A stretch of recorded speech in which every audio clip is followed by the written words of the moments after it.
What's up, guys? Thanks for tuning in to another episode of Viper Toad's Garage. Today we're picking up the Gen 5 Viper from Cordis Performance. What's up, guys? How's it going? What's up, Joe? So he's gonna go over some of what we've done to the PROCHARGER system and what it took to get the car to where it is today. Here we go. All right, Joe, give us a little tour of what's going on here. Yeah, so this round we did the Prospeed Fuel System on your car. Yep. So they make a hat for these, and then they pre-make all the lines and everything, how they want it routed, or how they did it on one of their vehicles a long time ago. So we did that. We stepped up your lower to a 9.1 from an 8.6. Okay. And then still the same injectors, the FID 850s you had, still the meth kit, headers, F1X, all that jazz. No cam, stock clutch in the combo still in the stock ECU, so that's the big deal on it. Yep.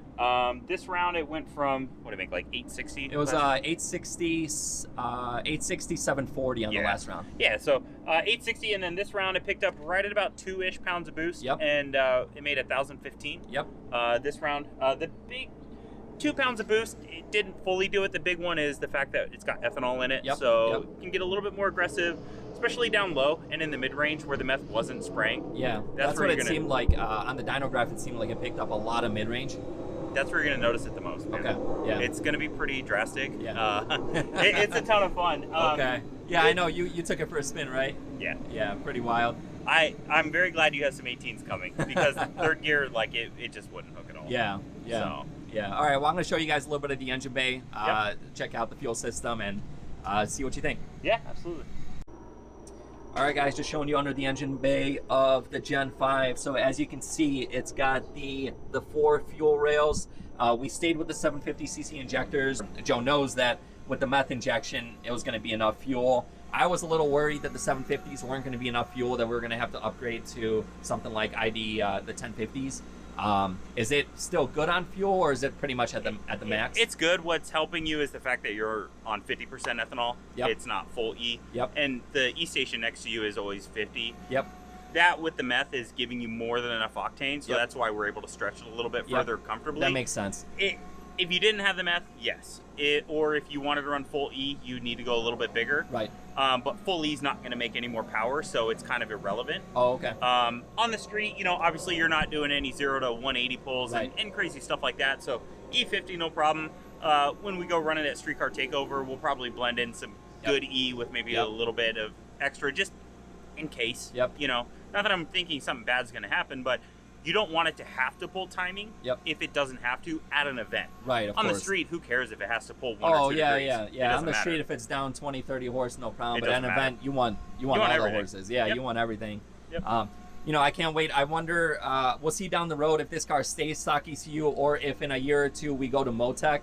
Do you think traction control would help this car a lot on the low end, or... It will. So with a blower, you can't really do a boost by gear setup. Right. I mean, you could unless you wastegate it. You could, but like ProCharger doesn't want more than 5 pounds being bled off because they need a little bit of back pressure on the head unit. Gotcha. According to them. Okay. So you could do it, but realistically, what it would do on this scenario is it can manipulate throttle and timing. Okay. And pull enough throttle and enough timing, and it should hook fine. Right. It may not dead hook a first gear. You may not be able to pull enough out. Right. But second gear, it should dead hook, and on a prep surface, it would do whatever you wanted to be able to do. Yeah, I'm really excited to feel this setup.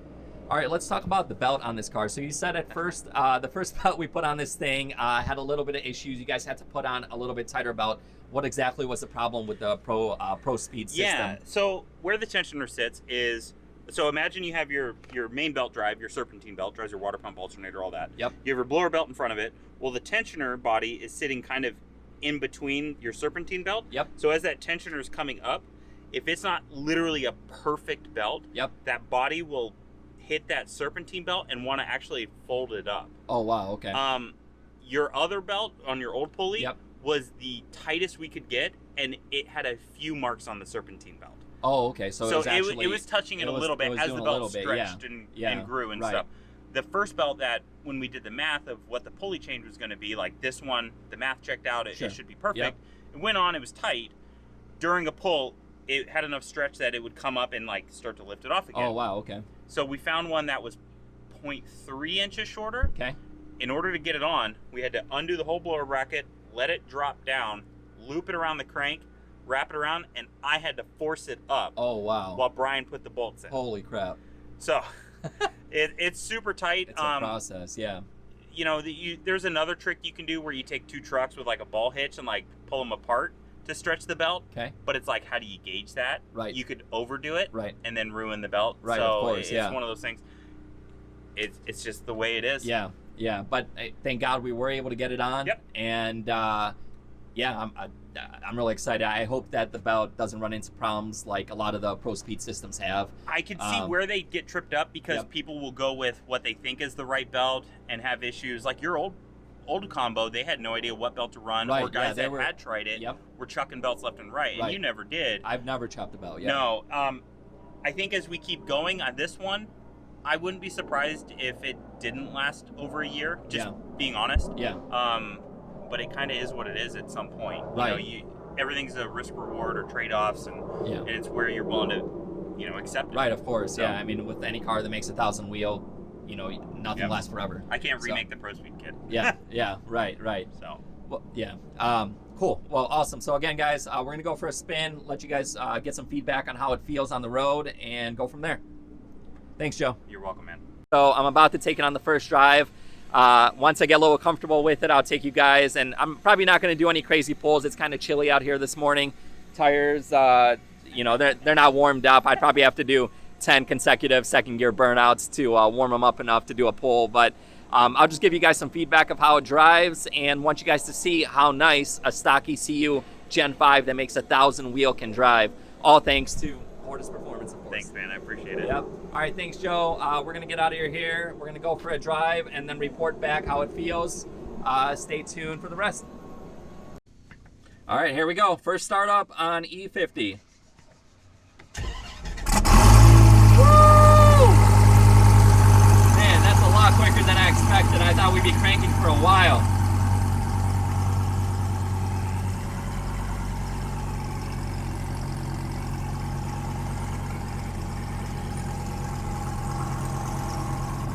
All right, let's go for a spin.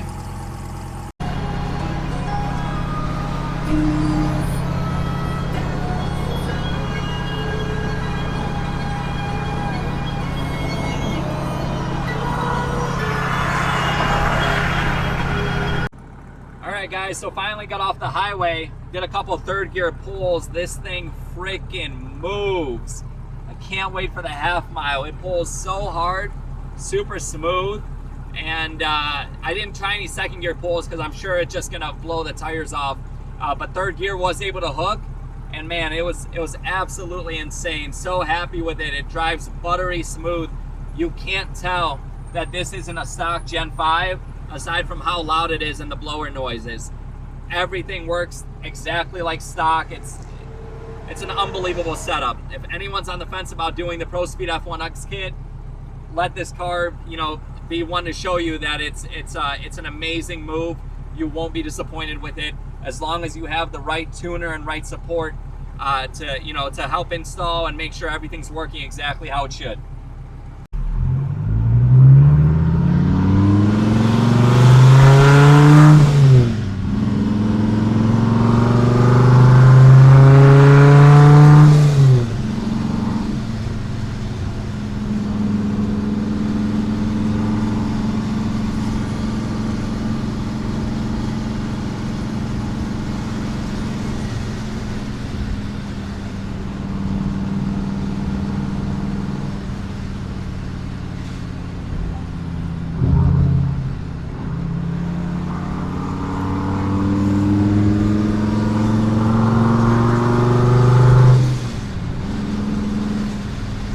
Drives like a bone stock car. So smooth and effortless.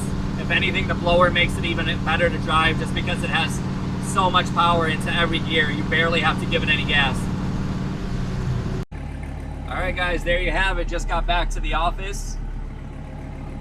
Everything working as it should. No error lights, no funny noises. And this thing gets freaking down with it. So happy with the setup. I'll continue the vlog when I get off work. All right, guys, about to head out of the office. Time to go home for the day. Time to get the Gen 5 started up, drive her home. Let's have some fun on this drive home.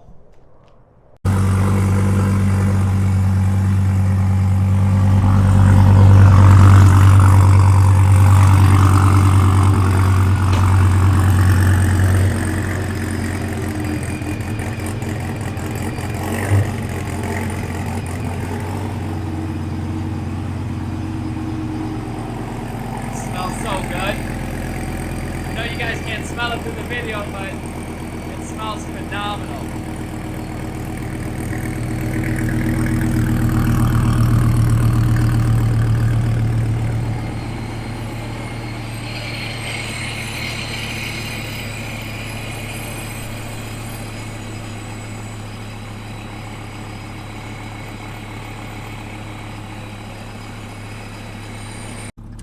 All right, guys, sitting at a light with the Gen 5.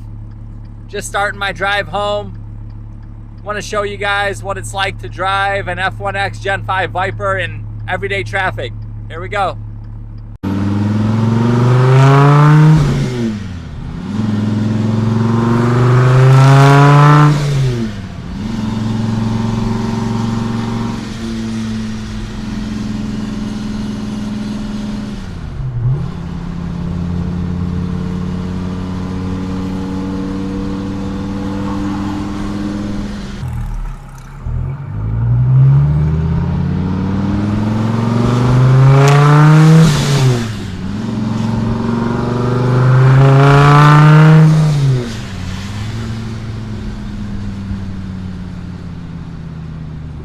The mid-range is the biggest difference. Like, I could tell just accelerating in first and second gear, it just wants to go so much more than it did on the previous setup.